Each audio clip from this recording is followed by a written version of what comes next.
Okay, we're looking at another track today. This one has a lot of cool elements, so I thought I'd share what I did and what I was thinking about at the time and the whole thing. So, this one has a blend of acoustic stuff and electric stuff. So, it has electric guitars. I recorded the guitars. And then it has drum machine stuff and then acoustic drum stuff, mix meter, counterpoint, whole bunch of stuff. So I might as well just go through it. So every track on this record, I start the same way with a piano sketch. So here's the sketch, based off of the sketch I did originally with just a melody. Um, I have the thing over there. I should have put it in front of me. But anyway, and then I just chart all this out and then start thinking about the arrangement. And then I work on the lyrics and then I apply the lyrics to it and adjust and edit. And it doesn't take that long. It's fairly intuitive. And then when I start recording mistakes, well, there's plenty of those. Like things that I didn't think through pop up. So for this one, what I thought about doing was using drum machine stuff and drum loops, and then trying to find a way to make that work with like acoustic stuff. Like, because usually, at least tracks I heard that just have like straight up electric guitar and like drum loops, it always sounds like bad or weird, or it doesn't sound right anyway. It must be hard to do. It was kind of hard to do here, but it's also, I'm like okay with it. I'm not trying to like make a pop hit. I don't really care about that at all. So yeah, I have my entire thing here, and then what I did with that was I sent it to my Roland to record the performance. You can see I deactivated some of it because I'm not actually going to use a lot of this, but there's little pieces of it that I am going to use. So we'll just listen to it for a minute, and then I'll go over some of the stuff that happens.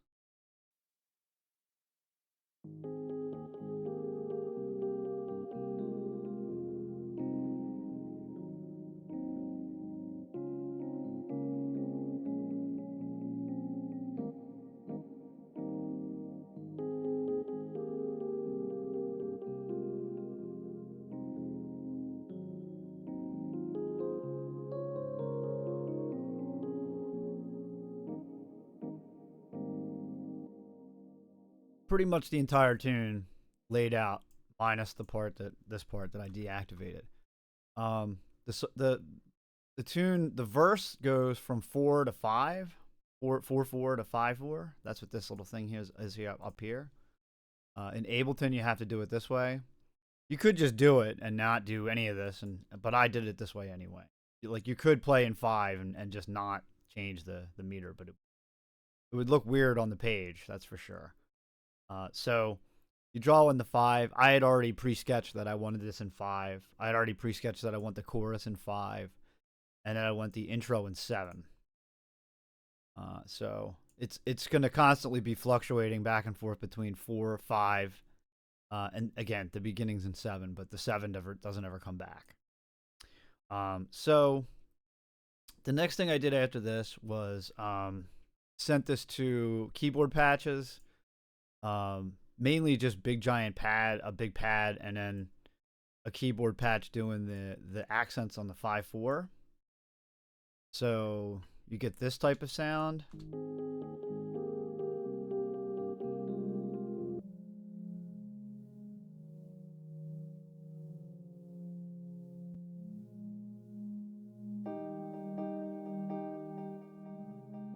So it's really just a pad, and I also doubled that with the pads in the beginning of the tune. And I even wrote uh, the preset numbers on the Roland because I would forget what they are. So they're just pads anyway.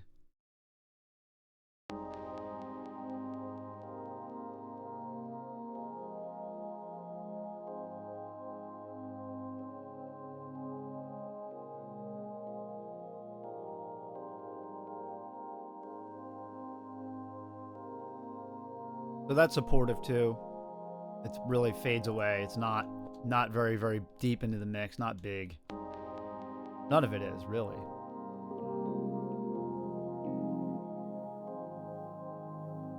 That electric piano isn't there either. So to start the tune is in A flat, I believe. I'm gonna get my page. Yeah, it's in A flat. Now the intro, I did this kind of fake out thing where I started the intro in B flat, and then I slowly modulated to A flat. And the only thing that happens in the beginning is you have really long sound drones of each chord. I don't even think I did any automation. I may have. I can't remember. Um, so there's a filter. Yeah, so electronic music, guys, if that's all it's a lot of filter modulation, moving through synths if you're doing electronic music. So it starts very, very close and then opens up and then closes a little, closes all the way.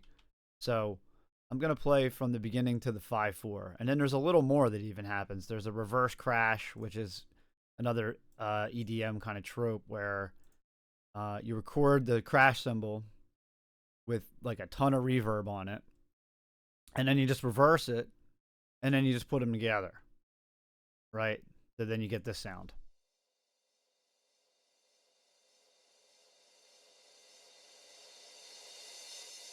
So it's a way to add excitement. It's also a way to make sure people know that this is a new section, because maybe they wouldn't know otherwise. So here's the beginning, anyways. We'll go to from here to the 5/4.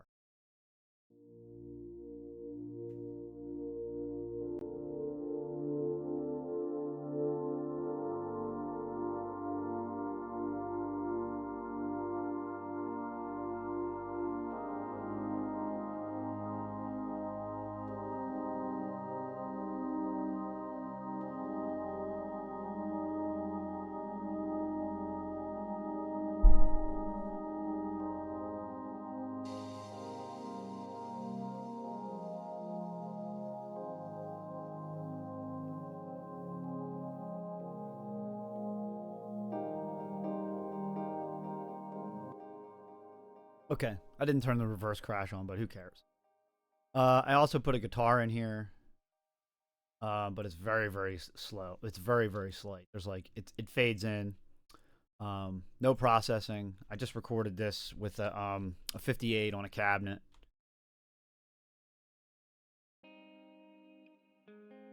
It's really simple.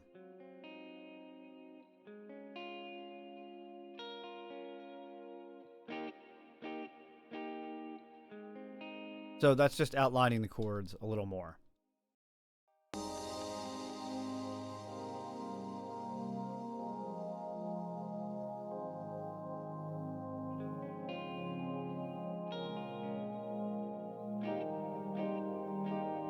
And if anything, it's too loud still. But that's okay. I'm not trying to mix it right. Okay, so the next thing that happened is I started using the electronic drums that I have. So I have a TR8S drum machine. I bought it because I saw this guy playing at a club, and he did his whole set DAWless. So he didn't use a laptop at all to do his performance. And the drum machine he used was this, and he was performing. He didn't just press start on a laptop and just sit there. He was working. So I thought it was really cool. So I bought one and said, hey, if I can make some stuff with this thing, then it's worth buying. And if I can't, then I'll sell it. It's no big deal. So I've been doing stuff with it. I know how to use it pretty well. So here's what I did. This is basically an 808 loop that I just picked and choose the parts that I wanted. That's what these deactivations are, because there's so little happening here. A big giant loop really doesn't sound right. So I basically just have a kick drum, which is just your 808 kick drum, and then I processed the kick drum and put a bunch of effects on it, so I get these ping pong delays, and I think I filtered it too and added distortion and some other things. So if I just isolate the drums, Because there's nothing else except for the very last beat. There's a snare drum hit. Oh, actually, that's on the 5. That's on the 5/4 section. So it's just 2 bass drums that happen here. That's it.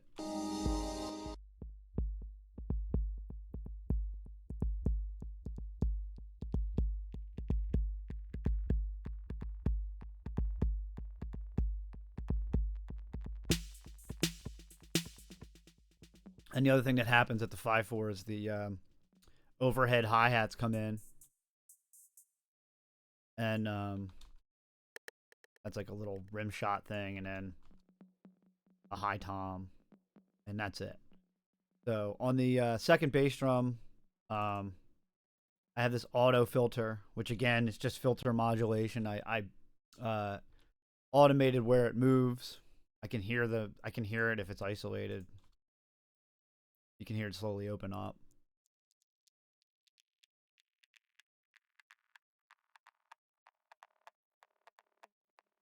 So just adds a little more interest to what's going on. So if I play what I have so far now, I think this is everything. Guitars, yeah, everything's on.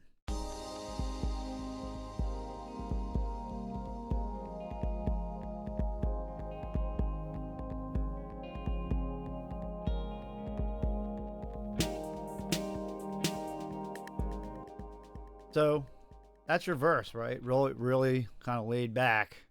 When I said earlier about inherent problems will see themselves when you start recording this stuff. Well, the first thing that happened was I had this big giant loop, and I was like, this sounds like awful. It's way too big for a verse, right? So just start chopping it up, taking things that I want out of it, and that's pretty much it. So the next thing that I did was on the TR8, I recorded a second loop with a 909 instead of an 808, and I did the same thing. I chopped it up, but I made it a little more active because it's the second verse, right? So here's what I have with this, and this is a punchier kit because it's a 909, right?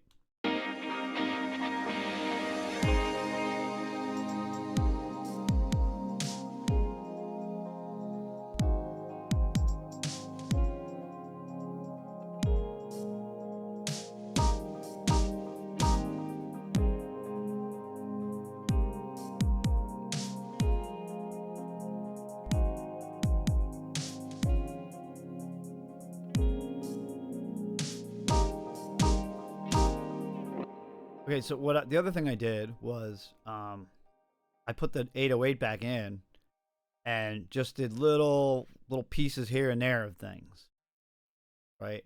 So for instance, you can see on the hi-hat, high tom, whatever, one loop's a little different than the other because I turned some things on, turned other things off. So then I have this.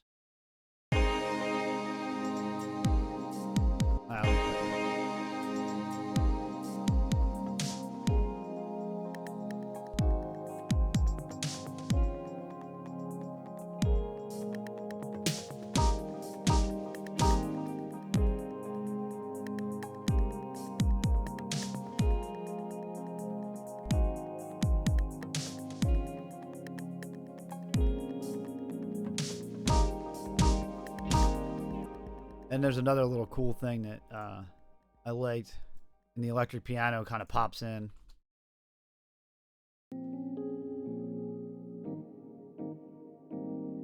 It's pretty cool. So that's the electronic parts anyways. So then at the 5/4, these longer 5/4 sections, I do real plug-in real drums, so almost real. I programmed them. I just used this one-hit wonder rock kit.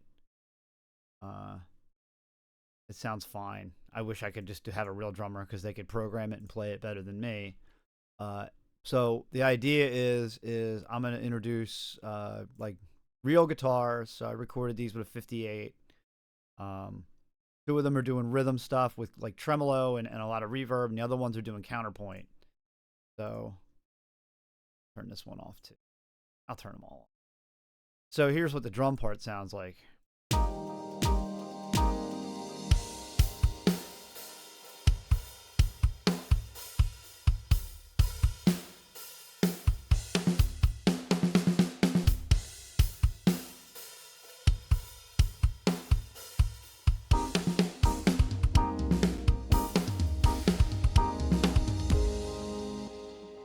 Okay, so guitar 1, I have panned. Guitar 2, pan the other way. They're slightly different tonally. One sounds like this. So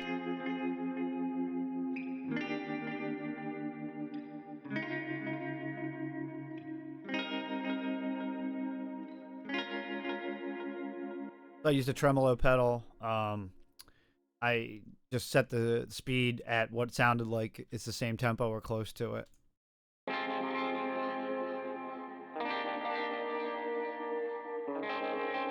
Same pedal, just with the mix lower, more distortion. Not distortion, but gain with a tube screamer.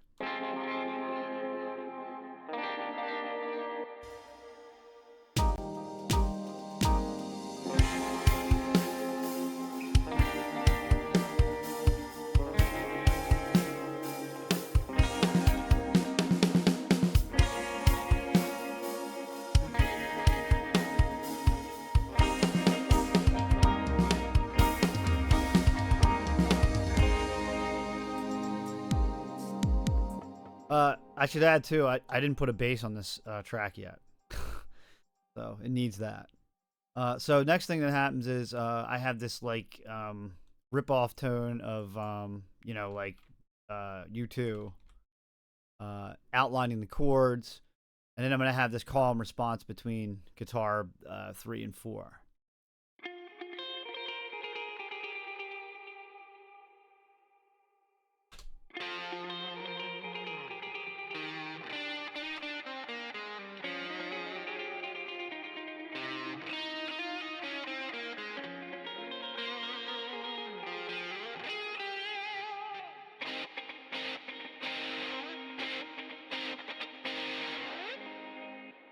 The melodic material is based on what the melody will do.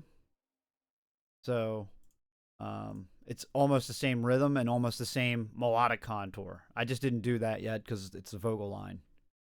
So, okay, so.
So that's a good breakdown of this. Guitars didn't do much.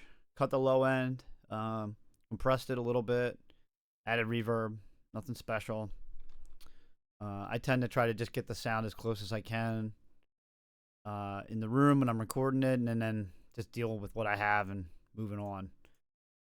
So yeah, that's this track. It's a weird blend of mixed meter, electronic stuff, and acoustic stuff, and I guess like I don't know, the rock part has kind of a Pink Floyd kind of indie vibe because of this guitar sound.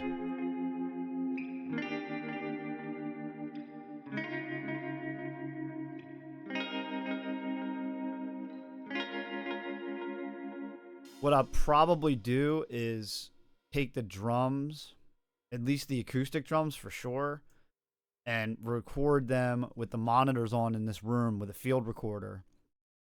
And then I'll blend that mix back into this. So it sounds a little less fake, a little less plug-in-y. And also, with these loops, I use the same fill twice in both loops, so that's not good either. Um, but yeah, the drum loop needs work. But I'm going to put vocals on this first, then add bass, and then this track's done. So, yep, hope you got something out of this. Thanks.